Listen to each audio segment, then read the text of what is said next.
Bonsoir à tous, bienvenue sur la chaîne du Classico. Pensez à vous abonner, à liker et à partager si jamais vous aimez mon contenu. Dans cette nouvelle vidéo, on va faire un petit comparatif entre Frenkie de Jong et Bernardo Silva qui devrait bientôt arriver au Barça, bien sûr en cas de départ de Frenkie de Jong. Nous allons voir lequel des deux aurait le plus à apporter au Barça la saison prochaine. Pour cela, cette vidéo comptera 3 parties. Ce que Frenkie de Jong peut apporter au Barça durant cette saison, ce que Bernardo Silva apporterait au Barça si jamais il vient. Et à la fin de la vidéo, bien évidemment, comme d'habitude, je donnerai mon avis.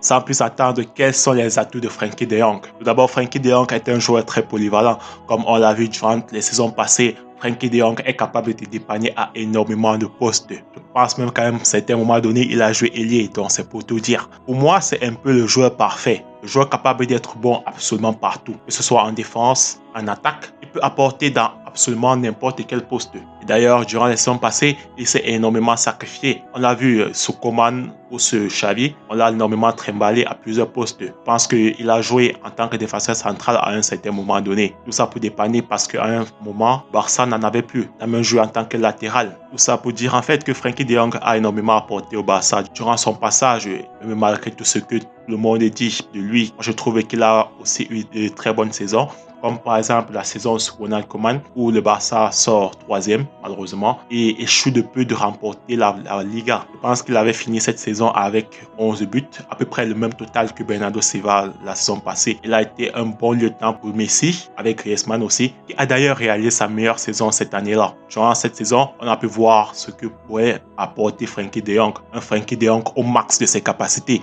Mais malheureusement, ce Frenkie de Jong, on l'a un peu perdu ces temps-ci. La saison passée, il a réalisé une saison que moi je qualifierais de médiocre, correct au plus. Dans n'importe quel club, on dirait que ça va, mais au Barça, du moins dans le Barça auquel on aspire tous, ce n'est pas vraiment des stats que l'on pourrait trouver intéressantes. Il termine certes la saison avec 6 passes décisives, mais je pense qu'il n'a pas mis de but. Ah oui, si, je pense qu'il a mis 1 ou 2 buts. Je me souviens d'un but en Ligue Europa face à Naples, mais à part ça, il n'a pas apporté grand-chose, surtout offensivement. Et c'est justement le parallèle qui existe avec Bernardo Silva, surtout après la saison que Bernardo Silva nous a réalisée à Manchester City l'année passée. Bien évidemment, je vais y revenir. Mais tout ça pour vous dire en fait que De Jong apporte énormément au Barça, oui, mais surtout dans un rôle de dépannage. Je sais qu'il a fait de très belles entrées durant ce début de saison. Le mercato a été assez perturbant pour lui, mais j'espère que tout cela a permis surtout de le motiver et de le pousser à franchir un cap. Parce que c'est ce dont De Jong a besoin en fait, de quitter du stade de joueur prometteur à joueur vraiment véritablement confirmé, un joueur sur lequel on peut compter dans un grand match de Ligue des Champions qui va nous faire d'énormes prestations. Parce que oui, Frenkie de Jong actuellement est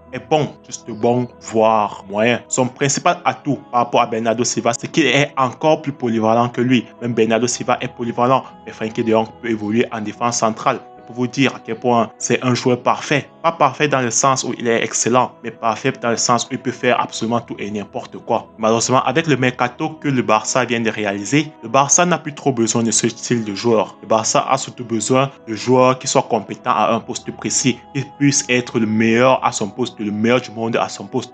Et c'est actuellement le cap que De Jong doit franchir. Il va évoluer en tant que relayeur, puisque je ne pense pas que les coachs Barça veulent le voir en tant que milieu défensif. Donc, il va évoluer forcément en tant que relayeur. Et il va donc falloir qu'il prouve au monde qu'il peut être le meilleur à ce poste. Pour moi, personnellement, c'est tout ce que je lui souhaite. Et j'espère d'ailleurs que cette saison, si jamais il reste, il accepte de baisser son salaire, disons à 12 millions d'euros. Un salaire qu'il mériterait, bien évidemment. 12 millions d'euros pour un Frenkie de Jong. Franchement, c'est au moins ce qu'il vaut. Bon, autour de Bernardo Silva, comme je l'ai dit dans la première partie réservée à De Jong, Bernardo Silva est aussi un joueur polyvalent qui peut apporter énormément de postes. Cet atout peut être intéressant, mais étant donné que Barça s'est énormément renforcé durant ce mercato à plusieurs postes, on n'a plus vraiment besoin de ce style de joueur. Un joueur qui peut apporter à n'importe quel poste. En plus, on a déjà Sergio Roberto qui le fait très bien. Mais revenons à notre mouton. Étant donné qu'on n'a plus besoin de ce style de joueur, que pourrait donc nous apporter véritablement Bernardo Silva? Eh bien, exactement le point sur lequel j'ai critiqué De Jong, c'est-à-dire l'apport offensif. Je vais revenir sur la meilleure saison de De Jong qu'il a réalisée avec Messi. De Jong, en ce moment-là, était en fait un joueur qui se projetait énormément dans la surface adverse, ce qui lui permettait d'être beaucoup plus décisif, que ce soit par des buts, que ce soit par des passes. Or, malheureusement, on se rend compte que depuis un certain moment, De Jong ne le fait plus. D'ailleurs, Xavi l'a énormément critiqué la saison passée à cause de ça. Xavi le trouvait même un peu nonchalant. On pourrait se demander pourquoi, mais si on analyse effectivement le jeu de De Jong, on peut se rendre compte qu'il est beaucoup plus différent que celui qu'il avait avant. À mon avis, il prend un peu moins de risques. Et malheureusement, actuellement, c'est ce que le Barça a le plus besoin. Le Barça a besoin de créativité, d'apport offensif, de but. Et Bernardo Silva, en fait, c'est tout ça réuni. Comme on l'a vu la saison passée avec Manchester City, Bernardo Silva est capable lui aussi d'être une solution offensive, capable de mettre des buts et bien évidemment de faire des passes décisives. Il termine la saison passée avec 11 buts et 6 passes décisives, ce qui est très bien pour un milieu de terrain. Qui plus est, il est déjà habitué au style de jeu de Pep Guardiola, qui est très similaire à celui de Xavi, donc il s'adaptera parfaitement selon moi.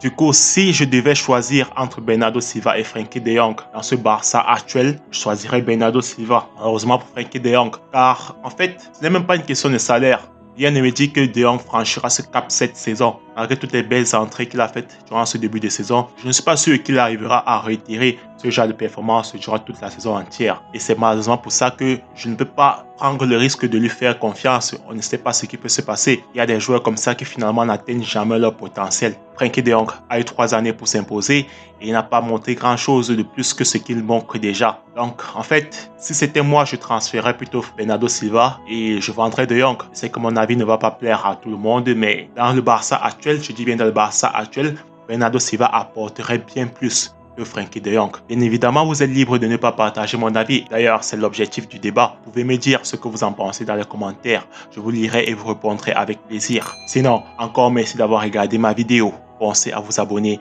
à liker et à partager si jamais vous aimez mon contenu. Encore merci à vous. Ciao.